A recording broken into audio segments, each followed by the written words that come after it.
Everything you need to know about commercial aviation. This is Layovers.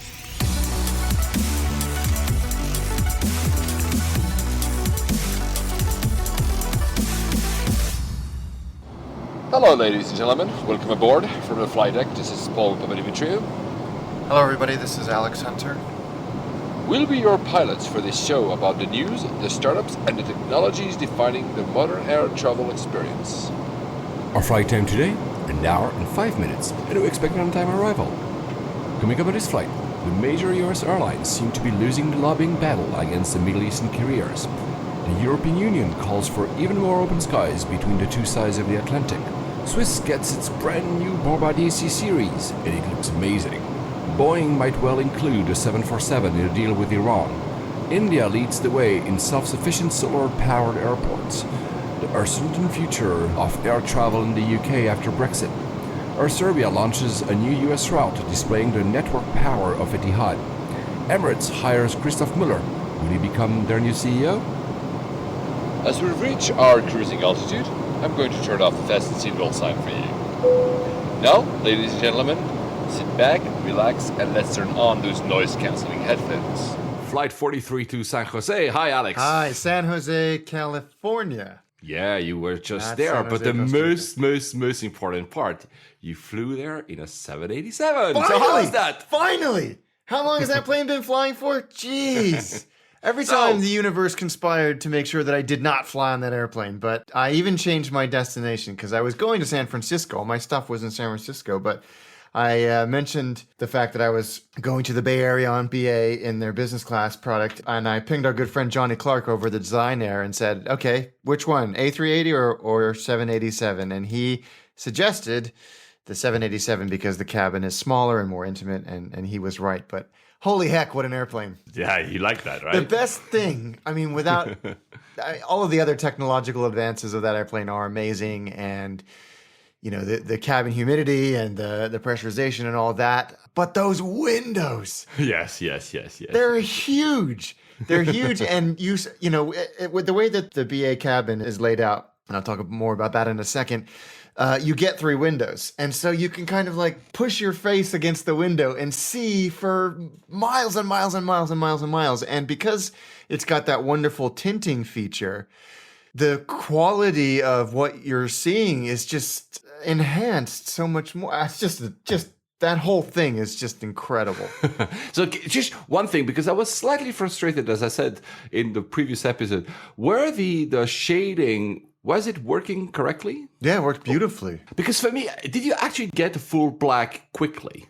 No, in fact, it's really interesting that you mentioned that, because on the return leg, which leaves at 8 p.m. out of San Jose, I ate dinner, watched a movie, and then went to sleep. And when I woke up several hours later, somewhere kind of over Ireland, I was like, wow, these are really dark now. Really. And it was, of course, it was, you know, it's the summer, so it was bright sunshine outside, but you certainly wouldn't notice it, but you can still see through it. I that's what I love. Yeah, I like that. It's just that I don't know if it was the same with you, there's a slight lag, and a noticeable lag between when you press on the button to get the shade and it actually does it. Yes. And sometimes you're like, is it actually working? You know, this kind of like, or should I just wait? Yeah, I think, I don't know if they're all the same on all planes, all airlines, but certainly on the BA one, they had an LED indicator to show what setting you were on. So, and I figured that, you know, when I put it all the way down to the darkest,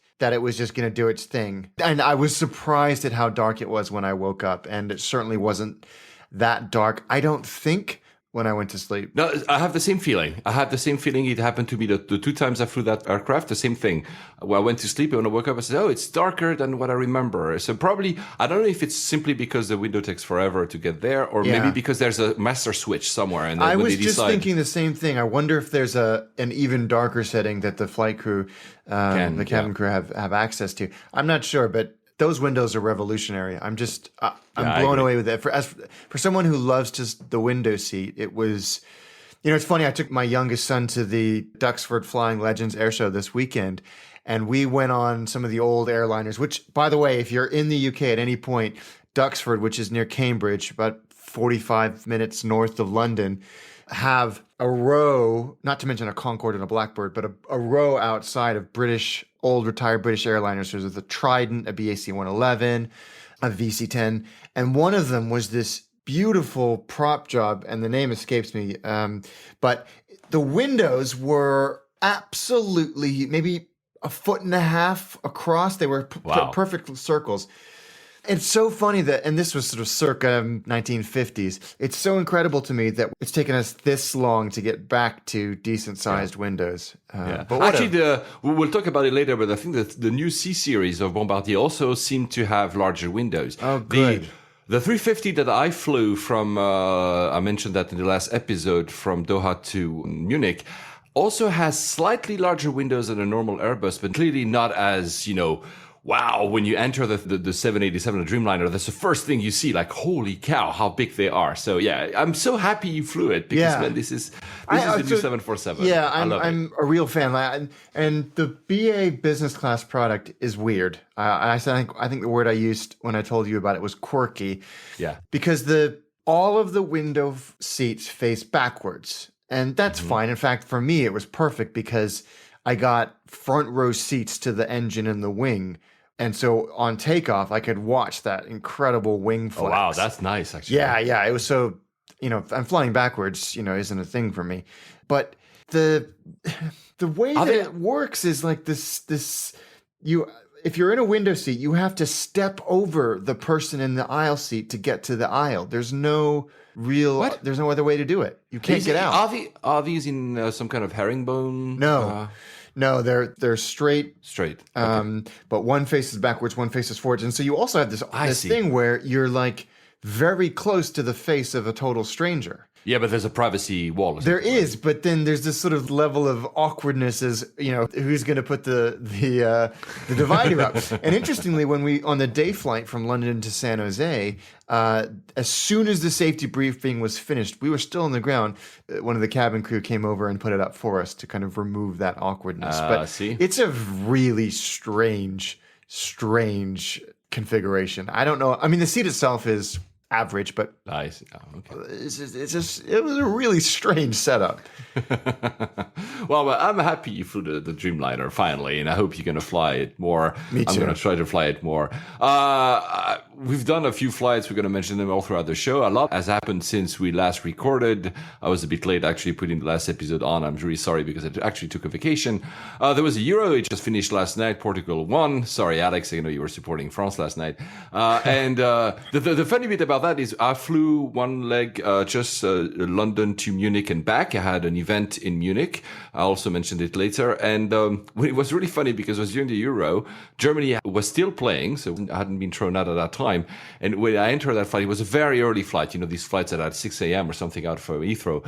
And all the crew, including the pilots, had a gear from the Mannschaft. So that's cool. Jerseys, and even two of the crew had like a two-piece that makes like these blonde Germanic, air. That was really, really fun. They were super fun. So, and I mentioned them on Twitter. So thank you so much for thumbs up because that was a really, really fun flight. They actually renamed the flight when the captain made the announcement of the PA. Instead of saying Lufthansa, they said Fanhansa, which means, the crew from the fans, So that was really, really fun. So I did enjoy that a lot. I'm sorry, of course, that Germany wasn't able to go through the final, but that was really cool. It's something, the Fanhansa thing, I started, I think, during the last World Cup. It was already the case. We had mentioned it, I think, in an episode. There was also a tweet we saw, because a lot of stuff has happened, of course, during the Euro, also related to aviation. Iceland was a big thing. They were so cool. What a story. I mean, even if you're not a football fan, what a story Iceland was. And they were so fun to watch. And they clearly, the whole captivated not only the entire nation, but the entire tournament. Yeah. And there was that tweet from a pilot from WOW Air. Go on. Say just. It was so WOW Air, the low-cost carrier in Iceland, and they said that the Icelandic pilots had predicted the England-Iceland result, and there's this wonderful photo of, I think it must be inside of a A320 or something, but it's engine 1 button. And then ordinarily it would say engine 2, so ENG1, but they'd scratched out ENG2 and put ISL2, so you have England 1, Iceland 2, which was the result. So, yeah, I don't know how many England fans found that particularly funny, but I did. Since we're talking about BA and England, I want to make a public apology. I know it was not truly public. I was at an event with a lot of airlines. I'm going to also mention it later, including BA. And I said something. There has been a few problems at BA because BA has upgraded its booking system. They told me actually they upgraded it airport by airport, and Heathrow was the last one to be upgraded. And of course, it broke down.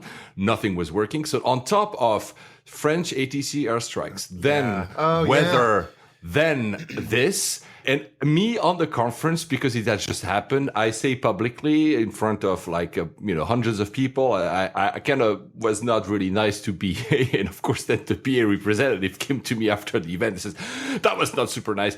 So I want to apologize to BA because actually, you know what? BA on customer service, so on Twitter, when you are actually interacting with them, and you had that many times yourself as an experience, interacting with them, especially on DMs, they are actually very responsive. They have ownership of your problem, unlike some other airlines that I'm not going to name. So yeah, BA, you're not that bad. So sorry so that I bashed you publicly. And I promise you I will fly you more. The other thing that happened, Sully, the new movie from Clint Eastwood, got the trailer. You want to see that, right? Oh, yeah. So I think I've told this story before, but I was there. I when this plane landed on the Hudson, I saw it. This plane sitting on the river with all the people on the wings. And you know what's interesting about this movie? I did not know that there was such scrutiny over his decision to land on the water, and that this is the crux of the movie. Of course, if you're an aviation enthusiast or even an armchair pilot, you know that he was entirely exonerated and given the highest civilian honor that you can get in America. But I had no idea that his decision to ditch on the Hudson came under such scrutiny, and he was really kind of, he had to go through a lot to validate and justify that decision. But yes, I think Tom Hanks is perfectly cast. I'm very excited to see this. In fact, one of the survivors isn't the right word because everybody survived. Passengers just did an AMA on Reddit a couple of days ago, which was really interesting. Wow.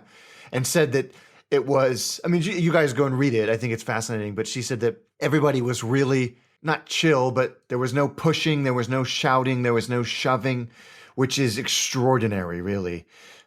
So yeah, I go read that, and I'm excited to see this movie. Yeah, absolutely. Me too. It looks, plus Clint Eastwood has a history of making amazing movies. So I'm very curious about it. It's funny because at the same conference I just mentioned earlier, there was also a person that does risk management. So not especially for airlines, but risk management in general. He's a doctor, and he also goes in, missions when there's accidents on the highways and what you're supposed to do. And in his talk, he was talking about, how do you evacuate a plane? How do you make these decisions in a very highly stressed environment? And he said, funnily enough, about that miracle on the Hudson, that there was a lot of stuff that also worked for the miracle, as in, for instance, there was no barge on the Hudson when it was attempting to, there's always, his point was there's always a part of luck that you cannot compute before something like that happens. Yeah, it's very clear that the universe wanted them to make that landing. That reminds me of something. It was a week ago or something. You remember there was that fire? Was it on Singapore Airlines or which airline was it? Yeah, the engine. Somebody took a video on it. It was all around social media, obviously. I want to ask you about that. So there was this guy that takes a picture of the engine fire. It didn't seem that to have an evacuation. Yeah, they came out via the stairs. I still haven't figured out what happened here. I mean, there was some very dramatic footage of this wing and engine, and clearly on fire. And we saw how quickly that can turn bad with the BA flight in Vegas. But there was no evacuation via the slides or anything. So I don't know. Clearly, the captain knew something that we didn't know, because everybody was fine. No one was hurt. Yeah, no one was hurt. Yeah, exactly. It was just that my first thought was, why not evacuating, right? Because that would be the mess. I mean, it looks like, again, it's one footage. It looks like from that footage that the fire was pretty big. It's not like a small fire. It's really something pretty impressive. Anyway, we'll learn more at some point, but I wanted to ask you of your opinion. Something that we've been talking over and over and over, including the last episode, is problems with drones. The FAA in the US has finally released its rules for drones. You have, of course, now to register as a pilot of a drone, but it's nice that you have actually now proper and understandable rules about what to do when you have a drone. And everybody seems to be happy with this as well. Yes. This seems to be one of the least contentious FAA rule applications that I've ever read about. And I think what's really exciting is that, you know, Amazon and Google and a bunch of other people came out and said, we're going to use drones to deliver last mile stuff. And we all thought, yeah, that's really cool, but it's never going to happen. The FAA is never going to allow this. And they just did. They just did. They said, yeah, absolutely. For non-hobby purposes, you can carry up to 50 pounds, or maybe that's the gross weight. I don't know. 50 pounds, that's a lot. As long as you don't go higher than 400 feet. And the pilot, and this is the one that I'm most interested about, how they're going to solve this. The pilot must have line of sight vision the whole way. The whole way, exactly. I don't really understand how that's going to work, but the Airline Pilots Association was happy with this, and they're never happy about anything, because their concern, and it is, of course, a hugely legitimate concern, is they wanted regulation so that there was no issue with these things getting in the way of airliners. Yeah. Exactly. So they have to adhere to this, you know, the airspace regulations that anybody else putting something in the air would have to adhere to. So it's very exciting, and I think it opens up a huge industry as well. And now it's basically going to be an arms race. We'll see what happens in Europe. I've seen that it's not airline related, but I've seen that there will be robots to deliver your food delivery in London. So maybe at some point somebody will come up with a drone system as well. We'll see. You know what? That would be great. You'd be so happy. You'd choose that option of delivery just because just you so want I to can see have a robot come to my house. Yeah, of course. The other big thing that happened that everybody, of course, has been talking about during these 3 weeks of interruption of us recording is Brexit. Yeah. So the UK has voted to go out of the European Union. We're not going to go into the whole details of what will happen. There's a lot of uncertainty. Since it's a show about airlines and aviation, there's a few changes that might happen. We still don't know, but I know that none of us were very happy about the results, obviously. But now there's uncertainty what will happen. Easyjet, BA, Ryanair. I mean, Ryanair is based in Ireland, but what will happen for the British traveler, for you and me, for the industry? It's very hard to understand the consequences. It is. And I think, you know, I have shares in Easyjet because I think I'm a fan of their leadership, and I like what they do and I like the product. But their stock got absolutely spanked. Yeah, hammered. Over the last, since Brexit, basically. It has just been, it's one of the top 10 FTSE losers since Brexit happened. And even though they've had a very robust and public plan in place for this, they put it out ahead of time and said, you know, if it happens, we're going to explore this option and that option. They've been lobbying the regulators to make sure that if they remain in the UK, that they have access to a fully kind of deregulated market in the EU. But they've also said that they are seriously considering moving their headquarters to somewhere in the EU. Yeah. And also getting operating certificates for those countries as well. So I think that uncertainty is what's pummeled the stock, but I think ultimately they will be fine. Yeah, I think, you know, for instance, Switzerland is not part of the EU. It has agreements, bilateral agreements with the EU. That means they are included in the kind of open skies, if you want, agreements with the EU. So this is basically the big thing for the airlines is now BA said, IAG, sorry, the parent company of BA said that for the moment, they are confident that something will come out. Thus, they are not looking into relocation, not looking into, slashing jobs, etc. EasyJet said, on the contrary, said, like you hinted at, that for the moment, they're holding all investments in the UK. The rumors are that they are, of course, looking at either changing their HQ location or at least having another operation set up within the EU to get that license to be able to continue. For the British people, it might mean, we don't know yet, as in for a traveler, it might mean that a slightly less competition, meaning slightly more expensive ticket prices. Yeah. There's been also the IATA came out saying that there might be a chance that the passenger traffic will decline by up to 5% by 2020. Again, these are just, predictions and forecasts. We still don't know what's going to happen. And I think this is the big thing. Everything is uncertain.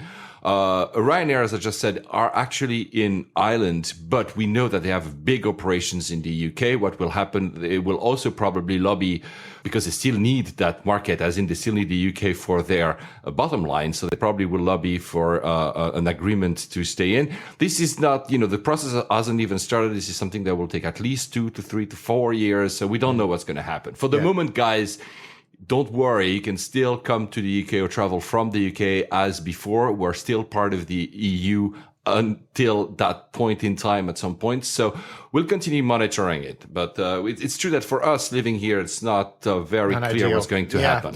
Yeah. And, I think it put a lot of unanswered questions beyond just the airline industry of things like, mobile roaming charges. Correct.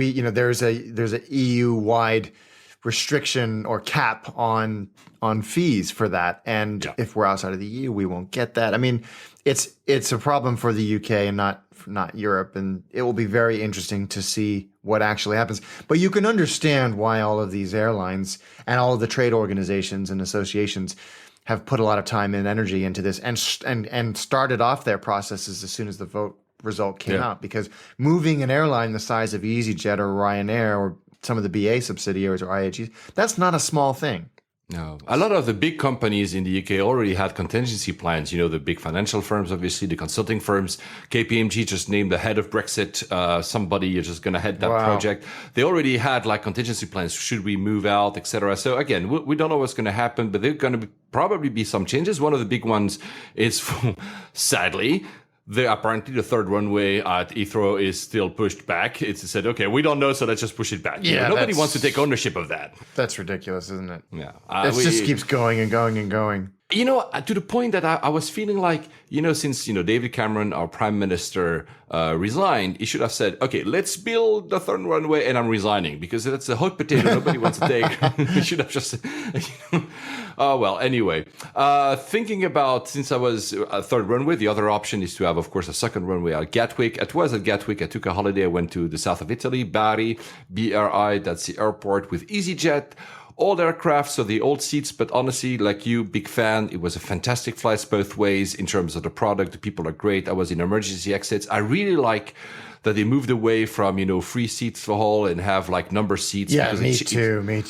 The stress level upon embarking has totally changed, because you don't really care now. You don't have to rush. Of course, there's a little bit of the overhead problem, but usually that's solved. Yeah. At least you have your seat and you don't have to think twice about it. For those who want to fly, who've never flown EasyJet, you have to pay a little extra for either the first row, number one, or the emergency exits. Usually there are two in the Airbus 320s that they do have. The one thing that didn't really work was Gatwick. I called them, actually, and it was not very nice. LGW is their airport code. Long, grueling wait. Because on the way out, we were boarding. The plane was late. It happens a lot with these very short haul things in Europe, that I was not upset, whatever. But we are in the plane and suddenly we start sitting and nothing happens. What we learned is that the old luggage system at Gatwick had broken down. So they had to make every single person out of the planes to physically ID their luggage to be sure that they were matching the people in the plane, which is a normal safety reason. That took, an hour. Then we lost our slot. So we waited an hour and a half actually next to the runway in the middle of nowhere. Oh my God. Anyway, on the way back, because that's, that happens. But on the way back was a bit more infuriating, because we land actually on time, 20 minutes late, which is nothing. And then the captain comes on the PA, says, well, we just learned that Gatwick is understaffed, so they cannot provide us with stairs or a jet bridge or anything. So we have to wait. We ended up waiting almost an hour. And you're like, what do you mean understaffed? Anyway, but to redeem Gatwick, because I still like the airport, the thing is, I was really impressed. They've now, so it was the North Terminal, which is where EasyJet flies from. Everything is becoming electronic. So you have electronic gates when you want to, instead of showing your boarding pass to someone, you just swipe it, a door opens, and then you get into the security area. Security area, for me, is probably one of the best I've seen. It's super efficient, large. So you were at the South Terminal? North Terminal. Yeah, it's so good. Super fast. Yeah, it's very good, efficient. It's very well. Also, the design of the entire area, unlike, for instance, T5 at Heathrow and other airports around the world, it's roomy. So, there's people per hour goes very, very fast because as soon as you get through, you can take your box and go somewhere else. You can put your belt back on or something so you're not blocking the queue. Everything is super efficient. And then again at the gate, again, new electronic doors. All these are very new. Electronic doors again, you swipe again your barcode and the door opens and you're going to your plane. So this is for me the airport of the future. I didn't check in any luggage, but I even spotted that the Easyjet check-in counters now have these automated luggage check-ins when basically there's a robot. You put your same thing, your boarding pass, you put your luggage and you get these, the tag, you put the tag yourself and it gets through. Honestly, because that's that was always the bottleneck, wasn't it? Because online check-in's great, but if you still have to drop bags, then you still have to queue and deal with a person. It's just, you might as well have just checked in, and they finally have cracked that. Yeah, I'm a big fan of Gatwick. I think it's a great airport, and I think they're going through some growing pains. I definitely think they deserve a second runway as well. As well. Actually, I think we should be building both. But in terms of the pure experience as a passenger, especially for low cost, but you could also apply not for low cost, the fact that everything is automated makes it for a great experience. It was really super, super fast. And again, this for once I had like no lounge access, no status or whatever. So typically regular passenger, since everything is automated, you're going very, very quickly to your gate, and that's fantastic. I think a lot of airports should learn about how Gatwick is doing that. Solar Impulse, we mentioned them a few times. They've just crossed the Atlantic, and this morning, we're recording on July 11th on a Monday. They just started their journey to Cairo, which is the pre-to-last leg of their journey before reaching Abu Dhabi. That's still amazing. Yeah, it really is. And they just posted something about 6 hours ago, this stunning video of it taking off at night, or I guess early morning from Sevilla to Cairo. It's a really breathtaking video of this line of lights coming towards you and then taking off. It's just an extraordinary feat what these guys have accomplished. Talking about solar energy, we always wanted to do an episode where we're talking about more about this. We will do it one day. But there was a news which an airport I know, Kochi. It's in India, south of India. I flew there in 2013, and very interestingly so, it's the first ever airport to be completely solar powered. So they're independently, amazing, isn't it? Yeah, it's amazing. So they started actually putting the panels 3 years ago. So probably at the time I was flying from there, and now the entire airport is completely self-sufficient, and that's pretty amazing when you think about it. Of course, probably it only applies to airports that have a lot of sunlight. Probably that doesn't apply for the UK, maybe, but probably I don't know, in Australia and maybe South Africa, there are many parts of the world where that could actually work. That's a very good feat. So congrats to them, actually. So it really is. I hope there's places like most of the places in the Western United States should be able to do this. I agree. Back to a plane, solar planes. It's not entirely a plane. It's not commercial aviation, but Boeing has released as well its own solar power plane, but that's for replacing satellites. Yeah, this is interesting. And it's something that I know that people like Facebook and Google have also been really interested in. And as you say, it's not for anything other than to replace satellites, because satellites are obviously hugely expensive to manufacture and, of course, get into orbit. But these planes are relatively cheap, and they can stay in a fixed position relative to the surface of the Earth, and so they can mimic the function of a satellite, as well as being at the same height, which is awesome. But they can basically stay aloft, so they claim, forever, and just keep circling. And they're very funny looking airplanes. This is a patent that Boeing have submitted and I think been granted. And they're very efficient. They've got really, really efficient solar arrays. What I don't understand is if they need maintenance or anything like that, I assume they just land them and then relaunch them, and then the cost is amortized over the length of the following flights. But they seem confident that in terms of efficiency, these could stay up forever. Yeah, amazing. But when you think about it, if you have to replace something in a satellite, or even simply because there's damage, you need to make any maintenance, it's a pain in the ass to do that. If you can just make that thing land back, change whatever you need and put it back up Yeah, there. exactly. It changes the economics of this is completely different. So it's something. Although I don't think we'll see in our lifetimes an Airbus 320 solar power. No. These are great little things that we're going towards the direction of better energy efficiency for airplanes as well. So it's great news. It's a great human feat to be able to do that. Absolutely. The other thing that's also interesting is still in the US is NASA, so the space agency of the United States, has partnered with American Airlines on something very, very, I think, very smart. They will share information on, when you are in the flight deck. I mean, probably neither Alex and myself are pilots. Probably most of the people who are listening to us are not pilots either. But, we call that the normalization of deviance, meaning that you get so used to how to use all these panels, electronic panels in front of you, that sometimes it leads to human error. Because there was a big story about Air France, I think 447, when it crashed from Rio to Paris. Part of why the crash happened was the pilots were a bit unsure about what was really happening, because all the little devices were telling different stories, and the yoke was, since it's purely electronic, didn't have like the feeling of is the plane going up or down.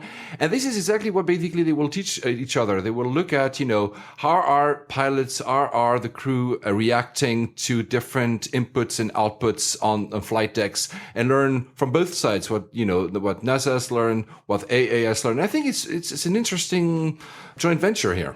It is. I always wonder about things like this, that maybe it should be done at the manufacturer level and not at the airline level. Or at least I hope American Airlines will share whatever learnings come out of this, or NASA will share whatever learnings come out of this, because this is safety. It's not about experience improvement or competitive advantage. But probably because NASA is publicly funded, so probably a lot of it will be open. I don't know. We'll see. But it's interesting that they're thinking about it. Yeah.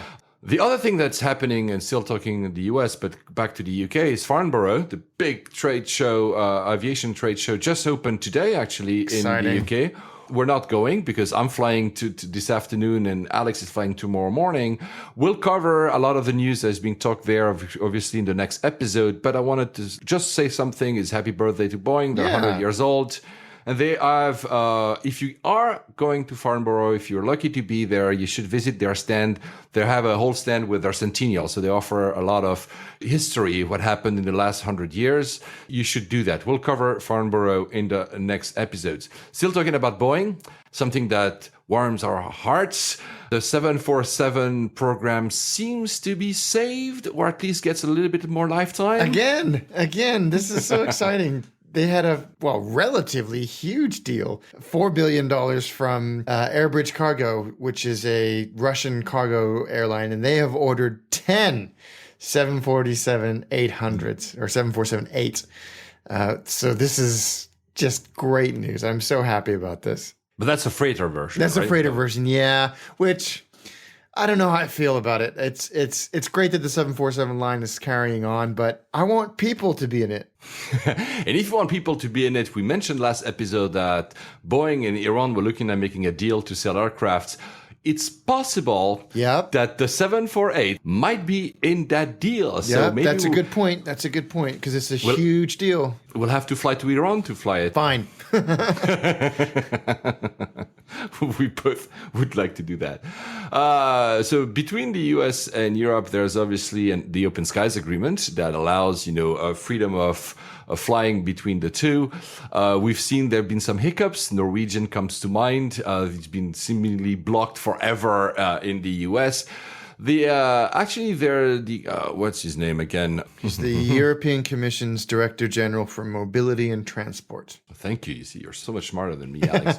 So he came up saying that this agreement should go even further than it currently is. Yeah, he went to D.C., Washington, D.C., and went to the International Aviation Club, which is where so many of these great events and speeches happen. And he basically said, come on, this if we were going to do open skies, let's do it properly. Stop the protectionist nonsense. He didn't say that, but he was kind of saying that. Yes. But he said, look, let's make this a real thing. Let's see how well we can do this. Because if we don't, we're going to really get hurt by the other regions who are embracing true open skies, like the Middle East and Asia.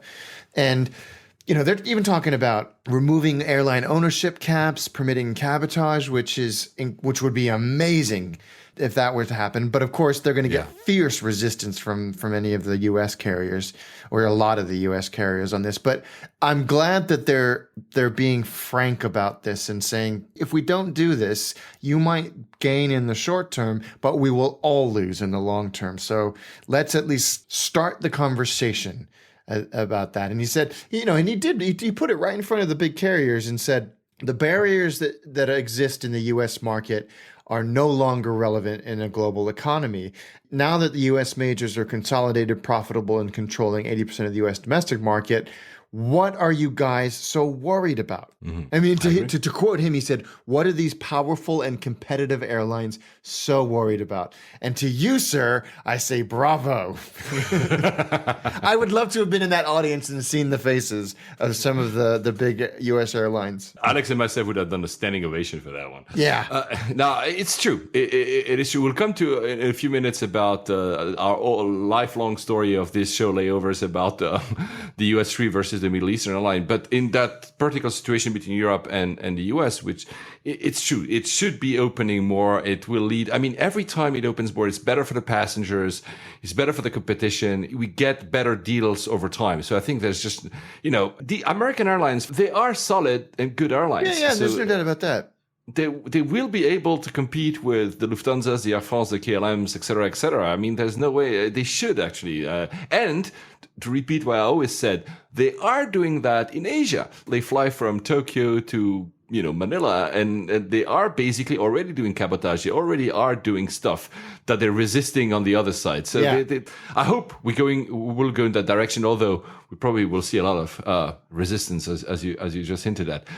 Before we go to the Middle East again, I want to congratulate Air Serbia. A few weeks ago, I was in Montenegro. I mentioned that story, and I met the community manager for Air Serbia. She's called Ana Maria. She's really cool. We had a great fun talking about aircraft. She's also an airplane geek. So hi to you. And she was telling me back then that, Air Serbia is about to launch routes to the US. It's the first time because Air Serbia it's a newer carrier, because the traditional flag carrier got bankrupted. So Air Serbia is a new one.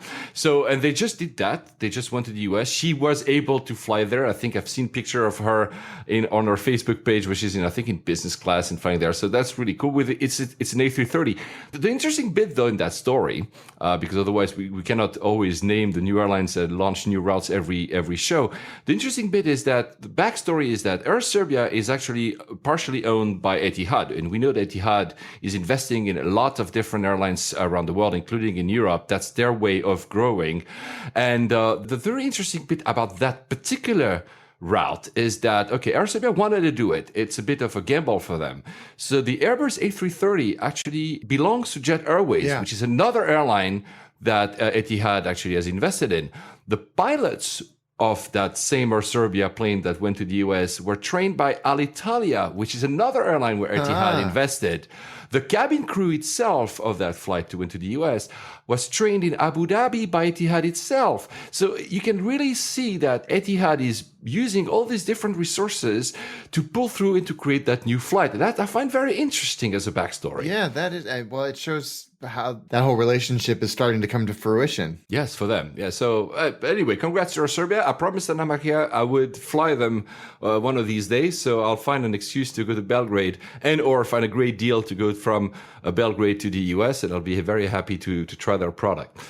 Let's go to that story. That was a story that I think occupied us for the first 25 episodes of this show. It was the big debate between the major US airlines versus the three major Middle Eastern airlines. We're not going to go back to the story, but it seems, Alex, and we're pretty happy about that it's dying out. Yeah, it's kind of anticlimactic, isn't it? I was totally. I was expecting like this huge, street fight between between the ME3 and the big US carriers. But basically the US State Department has kind of said, not this isn't a thing. Stop whinging.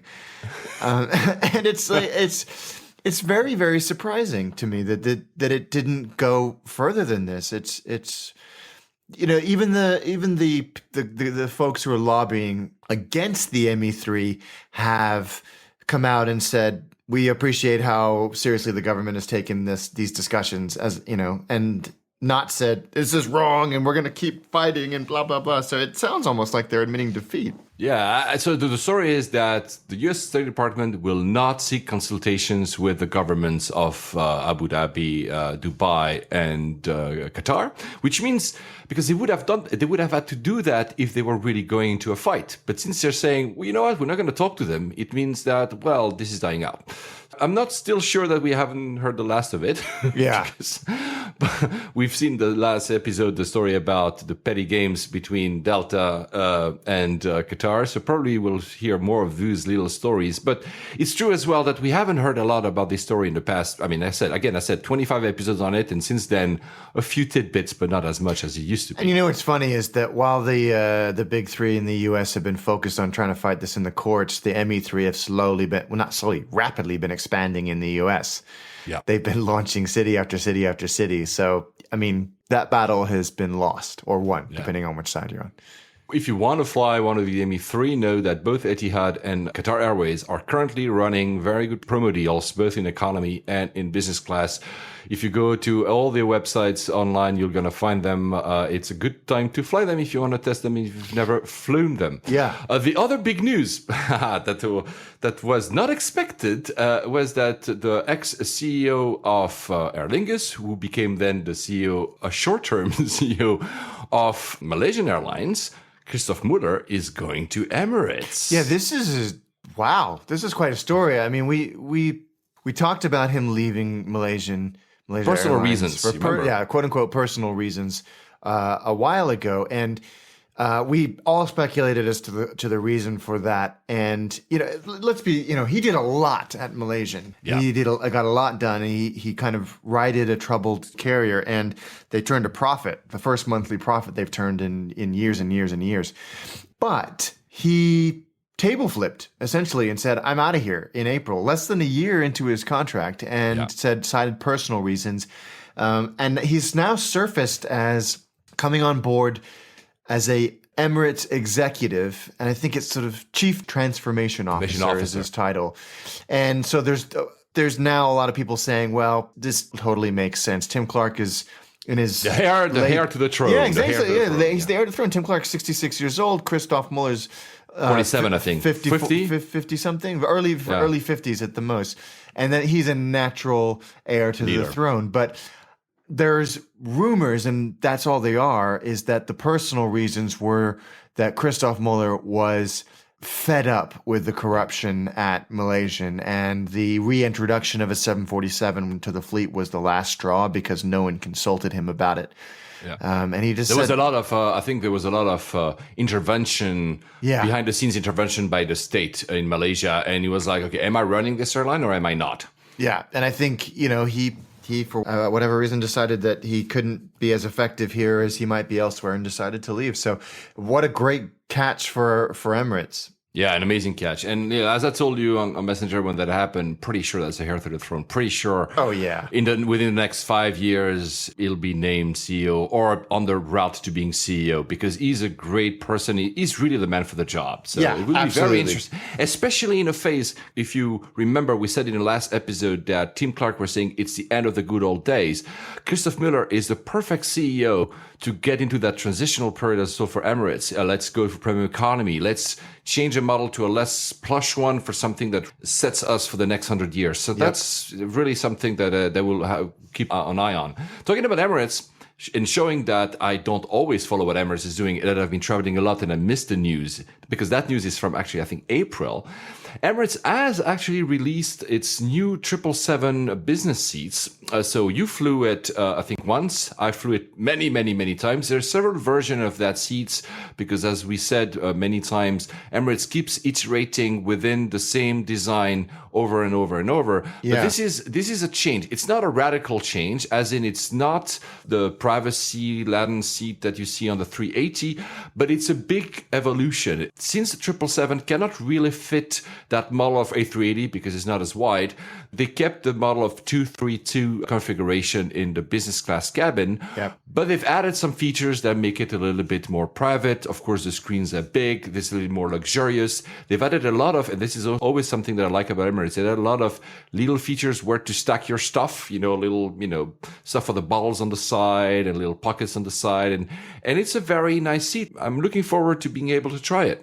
Yeah, it looks good. I don't think they can do anything wrong. I love their business class product. But I mean, I know the 777 one, as you said, isn't as spectacular as the 380, but it's still a damn good product. And this one is a truly lie flat seat. Yeah. Because the previous one was lie flat, but still slightly angled. So you were still, going forward as you were sleeping. This one is a truly lie flat seat. And it takes, I think, from what I've read, the exact same space as the previous seat. So they're not reducing the number of seats, they're not augmenting them. It's just, you won't notice a lot of difference in the layout, but the seat will be much better if you ever fly business class on Emirates. Another story, we're doing a lot of follow-ups in this episode. We were both a little bit unsure about whether or not it was true. There was Cyprus Airways was declared bankrupt because they were using a lot of state aid that were declared illegal by the European Union. And there are some stories surfaced about a new airline coming from Cyprus with some very prestigious executives. And we're not sure if that will never happen. But apparently, unbeknownst to us, they have the operator license and are starting their routes. Yeah, I think we talked about this in one of our very, very first episodes. Correct. And yeah, Cobalt, based in Larnaca, kind of picked up the flag from Cyprus Airways, as you said, went out of business. But they stumbled, and there was some question marks over their AOC application.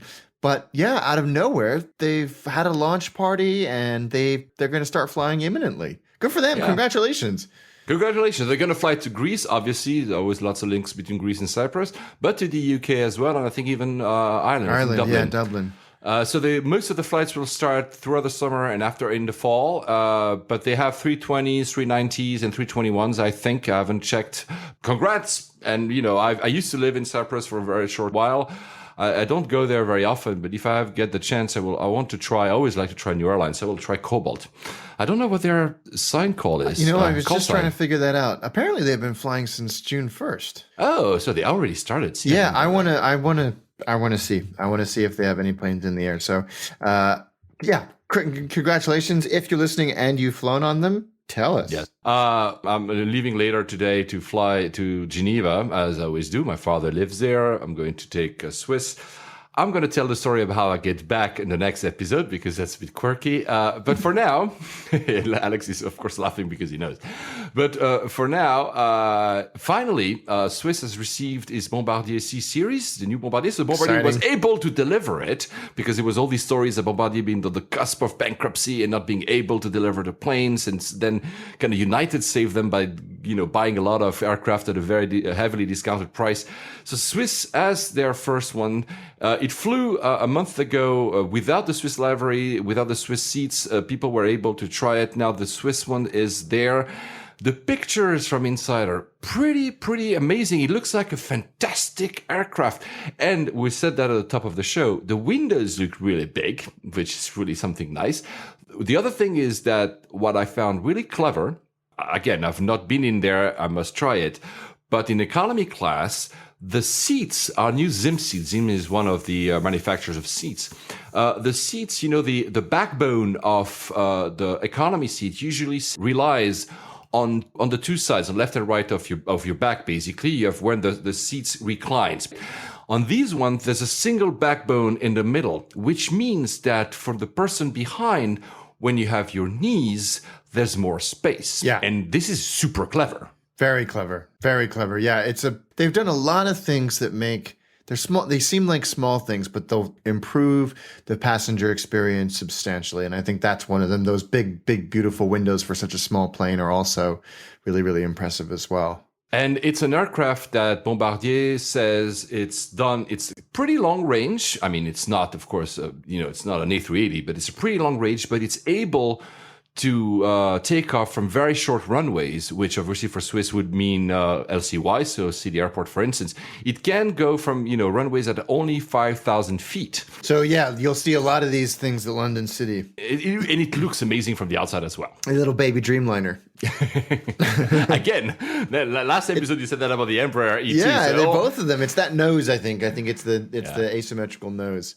I'm very looking forward to fly it. I've already contacted Swiss as well. What are your next routes? They'll be announcing the routes very, very quickly. So they'll be mostly European routes, I think.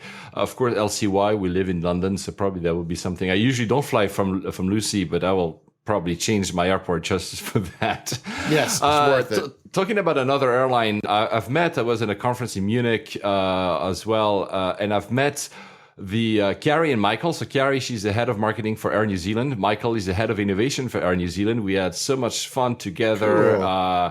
Cool. When you talk with people that are executives and that are behind the scenes and you talk about some of the stuff they do, Air New Zealand is this only airline that has this very peculiar bed in coach. You have 3 seats, a row of 3 seats, and then there's a little added padded part of the seat that goes up and it creates like a bed. And I've asked him, I said, guys, are those actually selling? And they're like, yeah, because, we fly from New Zealand. It's far from everything. So people want, some comfort, especially families. When you have, like you, Alex, you might have a kid with you. It's perfect. Yeah. Yeah. I'm happy that they're selling. It's a neat idea. They told me, you should fly with us. So I said, I got to find an excuse to go to Auckland. But they also have a route from London to LA. Yes, they do, yeah. And they are on Star Alliance, so it's something that could actually envision. I also met, I forgot his name now. I should have noted it before we started the show. He's the representative in the UK of Air New Zealand. And since I told that story about Air New Zealand, how much, because they have the best liveries as well. All these ones with a Hobbit. And so cool. Lord of the Rings. He also offered me the little cardboard thing of Air New Zealand, when then you can put on your eyes, you put your phone and you have the virtual reality experience. Nice. So they're a good bunch of people. So guys, I will definitely fly with you. It was really funny because at the same conference with a lot of our other airlines, Qatar was there, Etihad was there, Finnair was there, Lufthansa, BA. And since they were listening to me talking to all the other airlines, they were one-upping each other. So then Finnair told, you like the 350. We're the only ones in Europe with a 350, so you should come to Helsinki and fly with us. I'm going to take you. There you go. Yeah, you have to get them every single one of you. I haven't forgotten what you told me that day. I will fly with you, and I will contact you to say, can I get upgraded, please? Anyway, to cap the show, we have a few more news because we have to get to these less happy news. First, the Egyptair one. Very interesting because, as we said, when it happened, when that plane crashed, of course, there were a lot of speculation. And since then, we don't know the entire story, but it's a bit clearer now. Yeah, it does look like they've been able to get some of the data off both the voice recorder and the data recorder, but it seems like there was an attempt to put out a fire, which is consistent with some of the data that was sent back via the ACARS computer on the day that it crashed. So what we still don't know is what caused the fire, whether it was mechanical or something a little bit more nefarious. But it's interesting to see that consistency. They have recovered both black boxes, which is good news. And so I think where the discrepancy lies is the fact that there was no Mayday call, no distress call, no transponder change, no broadcast frequency change. And if there's a major fire, you can understand why that they would be preoccupied with that. And, a fire in the flight deck or near the flight deck has been the cause of crashes in the past. So, there's still many, questions remaining here, but I'm glad that they're slowly chipping away at this. And I repeat that I said earlier. All the speculation, all the so-called experts that just go on Twitter after a crash, please, wait. Yeah, we they're learn doing their stuff over jobs. time. The other very sad news that happened was at Istanbul airport. There was a terror attack, basically. Yeah. 3 bombers. You know what? It feels... I fly them quite often is maybe an overstatement, but I fly them maybe 4 or 5 times a year. It seems very close to home because I looked at the footage, that I wanted to look, but it was all over the news. Yeah. And I recognize these places where when I connect through different gates, and you're like, my God, it's wow, I don't know. The thing is, it reminds me to the other sad story, of course, what happened in Brussels a few months ago, and the same discussion will happen. And you know what? We said that back then for Brussels. Brussels, you're able to go up to security. At Istanbul Ataturk Airport, there is a first security, like a lot of countries have. Yeah. And still, even though there was this first security, because there were multiple bombers, it created chaos, and one of them was able to enter the airside area. So again, you can add as many layers of security at some point. I don't know. Yeah, it's not gonna do anything. And I think, it was well coordinated in the fact that they knew that there would be that layer of security out at the curbside, and they hit that and distracted the authorities while the other two kind of infiltrated the rest of the airport. So it's sad that they were able to reopen an airport operation so quickly is staggering. Yeah, and kudos to them for that, because it's really like it was like going to go forward. Well, I understand it's a big airport, it's overcrowded. I mean, because it's over capacity, they're building the new one.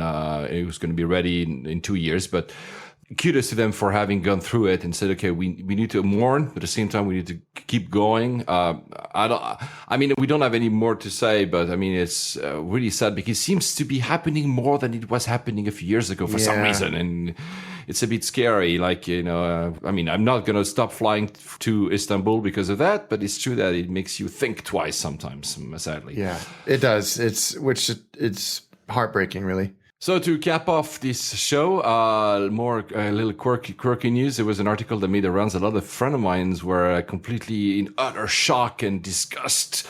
It was an article in the Telegraph about these husbands who fly in business class and they leave their wives and kids in coach. Do you do that? Oh, do you have any idea what would happen to me if I tried that? What do you think of the article? I don't even understand why you would write, unless you're trolling. I don't understand why. Does anybody really do this?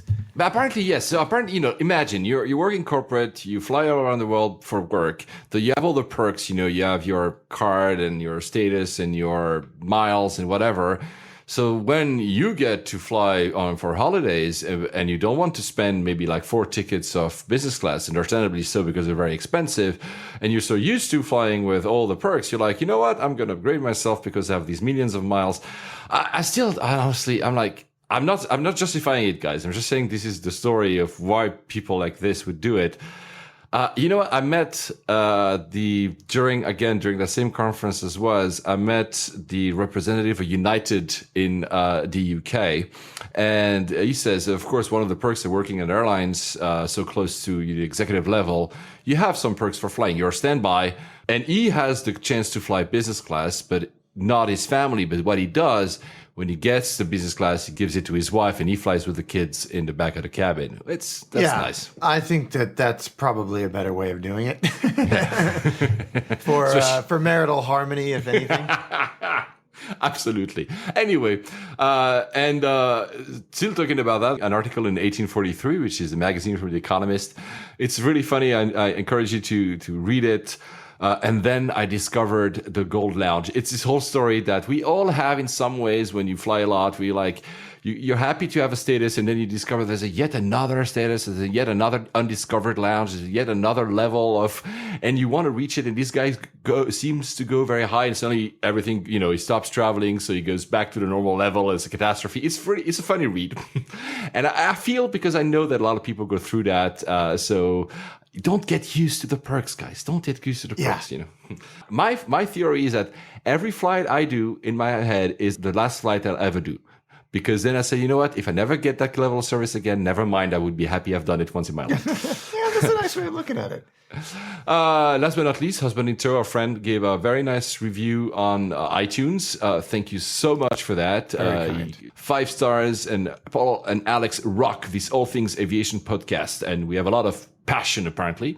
So thank you so much. And guys, please leave us reviews. Yes, please. Apparently, I hate doing that, but apparently it's the only way for our podcast to be discovered by Apple itself, and then that they will actually promote it a bit. So if you could leave us nice reviews, even if you're not nice, by the way, guys, just tell us, I know that Marcus, our friend Marcus, tells me that I edit a bit aggressively these past 2 episodes, so I'll be better. I promise you, Marcus. Please leave us a review. We'll be very happy with that. And now, you flew the 787 to San Jose. How was San Jose? I've never been there. I don't know that airport. What is it? It's great. For me, it's always been a domestic and regional airport. But in the last few years, they've put a lot of emphasis on attracting international carriers. So BA fly there obviously now. Lufthansa fly to Frankfurt every day. ANA and JAL both fly there and have done on and off for years. And Hainan and a couple of other Chinese carriers. So they've really attracted an international reach, which is fantastic. For the Silicon Valley, it's the perfect airport because it's right in the heart of downtown San Jose. And it's a very, very popular airport for private aviation. Steve Jobs' planes there, Larry Ellison, Tom Siebel, loads of, on the other side of the airport from the commercial carriers. Google has as well, no? I think Google has some there. They have others at Moffett Field just up the road. And I was delighted to find out that this flight existed. It was a 787-9, which was neat in and of itself. But the great thing was landed and got off the plane and got to the immigration hall, and it was literally empty. There was not a single soul passenger there.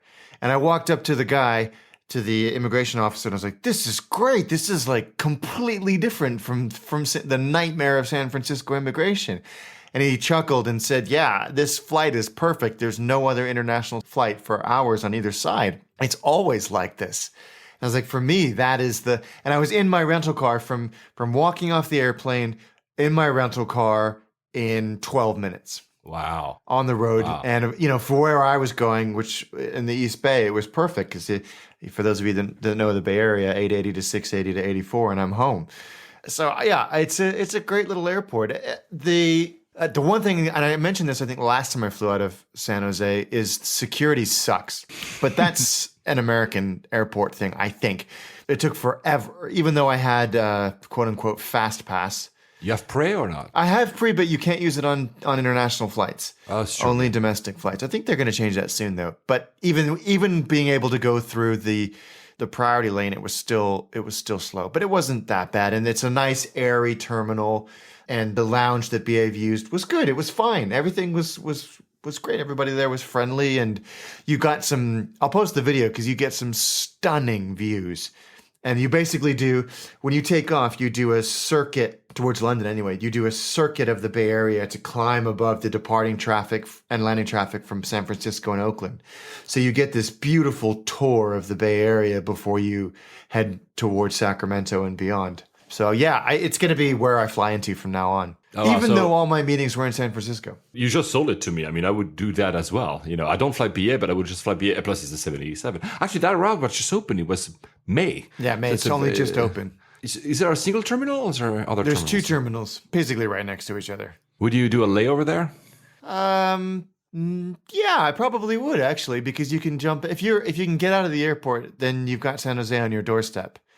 And even if you're a plane spotter, the stuff that you'll see, and yes, it's predominantly Alaska and Southwest and Delta, but you do see some amazing private traffic coming and going, and you can look across the airport. And there's a great perimeter road, so if you have a car, then you can drive around and see. And the San Jose Earthquakes football stadium is right there, and there's a great theme park nearby if you're a roller coaster fan. So yeah, I think I would. And of course, you've got the Bay Area at your doorstep if you've got a longer layover. What happened when you saw the Alaska livery? So I have to tell you that, to wrap this episode up, part of the thing I did when I was back in California is I went to Virgin America headquarters and saw some friends. And that, I'm not going to lie, that was very, very difficult. But it was the first time I'd been there in 7 years, I think. And so that was difficult to see what it had become, but also that the motions were clearly in place to start dismantling everything. So that was tough. But I still am a little bit resentful of seeing when I see Alaska. They're a good airline, but they're not my airline. I'm noting one thing, last episode you were an island man, this episode you're in San Jose. You're becoming an expert in going where all the very plush private jets are. Yeah, I that would be, if only I was going to these places on private jets, that would be the best case scenario. Trust me, one day we'll have our own layovers private jet, a Gulfstream or something. You know, I promise you that. So where are you flying next? Amsterdam and Shanghai. Oh my God, I'm so jealous. Yes, I'm looking forward to both of those places. Who are you flying with? It's an eclectic mix, actually. It's BA to Amsterdam, KLM back, and then Cathay for the rest. Nice. Well, you'll tell us all about that in the next episode. I'll also tell you about the little quirk that I'm going to do. Yeah, I'm looking forward to hearing all about this one. And on that, safe travels. Safe travels, guys. On behalf of Layovers and the entire crew, we would like to thank you for joining us on this podcast today. And we're looking forward to seeing you on board again next week. Flight attendants, please prepare for landing.